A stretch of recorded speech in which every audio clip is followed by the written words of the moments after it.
Bonjour tout le monde, aujourd'hui on se retrouve pour une nouvelle vidéo.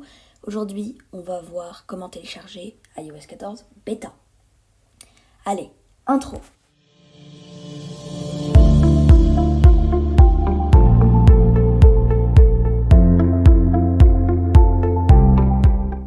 Allez, on se retrouve sur Safari. Je vais vous expliquer pourquoi pas un autre navigateur. Alors, Safari, pourquoi pas Google Chrome?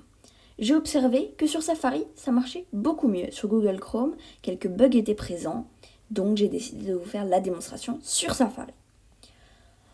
En cliquant sur le lien dans la description, que je vous affiche là, https://betaprofil, avec un S à la fin de profil.com/install, avec 2 L, /iOS-14/. Très simple, on appuie sur OK.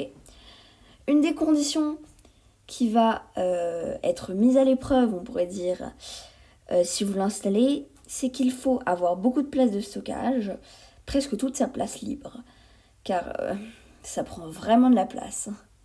Ça prend 30 gigaoctets de stockage, donc du moins sur mon appareil, ça a fait ça. Donc, je vous conseille de faire comme ceci. Après, on va cliquer sur le drapeau du Vietnam. Désolée si je me trompe de drapeau. Dites-le moi dans les commentaires si c'est autre chose. Donc on va cliquer sur ce petit drapeau. Là, ça recharge. Voilà. Là, on va tomber sur une page en vietnamien. Donc nous, en vietnamien, ça ne nous intéresse pas spécialement. Donc on va toujours en haut à droite cliquer sur le petit drapeau, mais cette fois-ci, celui des États-Unis. Allez, on clique dessus. Maintenant, c'est en anglais. C'est nickel, c'est ça. Maintenant, nous, ce qu'on va vouloir, c'est iOS. Nous, on veut le premier, donc iOS, pas iPadOS. Donc voilà, le premier, on va cliquer sur Download. Download anyways. Autoriser. Profil téléchargé. Et maintenant, on va faire comme il l'indique. On va aller dans les réglages, on va faire OK. En fait, on va installer le profil. Donc ça, je vais vous montrer comment faire directement. Là, il nous affiche juste en haut de mode avion. Je vais vous mettre une petite flèche, profil téléchargé. Vous allez cliquer dessus et cliquer sur installer. On va taper notre code.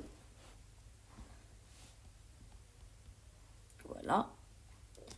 Donc, si vous voulez, vous pouvez le lire, mais il y a intérêt à bien savoir parler anglais. Donc, moi, personnellement, je les ai déjà lus en français. Installer. Donc, après, ils vont vous demander de redémarrer l'iPad. Moi, comme je l'ai déjà, iOS 14, je ne vais pas le redémarrer. C'est pour la démonstration. Juste pour la démonstration. Maintenant, on va aller dans mise à jour de logiciel. Donc, moi, bien sûr, je l'ai déjà. Donc moi ils me mettent iPadOS, donc c'est iOS 14 développeur bêta 2, donc on peut l'installer.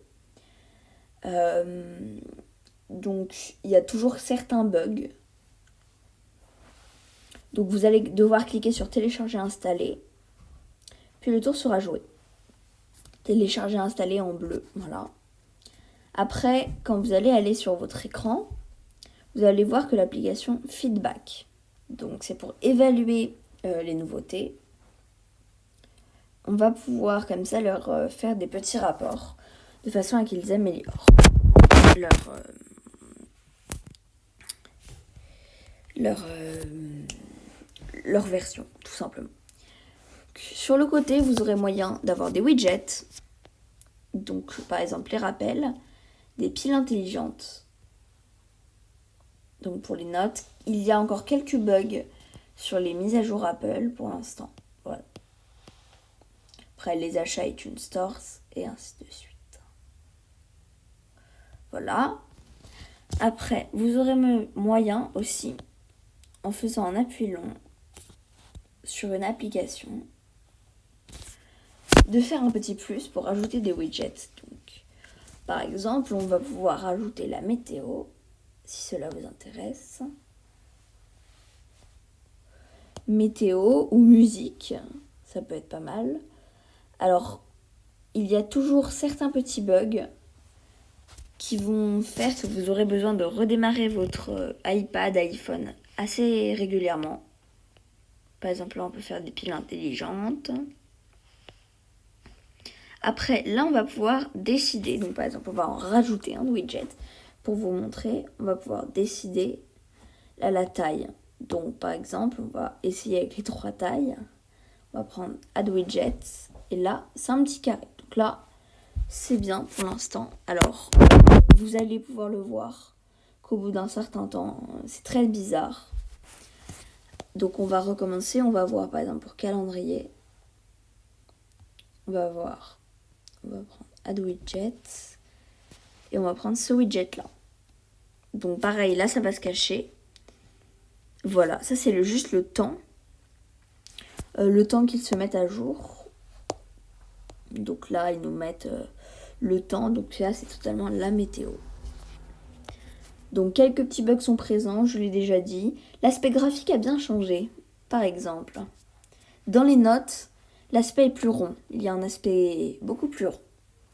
Je trouve que cet aspect est mieux. Par exemple aussi, tout en haut, il y a des petites différences. On va jouer au jeu des 7 différences pour la prochaine vidéo. Ça va être drôle. Et après, pour supprimer des widgets, c'est très simple.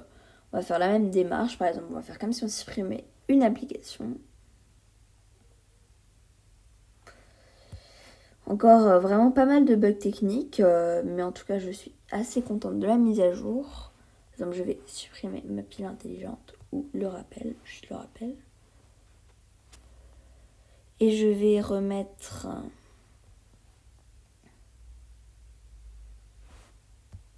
Alors, il y a toujours quelques petits problèmes, je suis désolée. Vraiment, bon, peu importe. Donc après, on peut déplacer nos widgets. Sur tablette, pour l'instant, on ne peut pas le déplacer en plein milieu des applications. Mais sur iPhone, on peut même.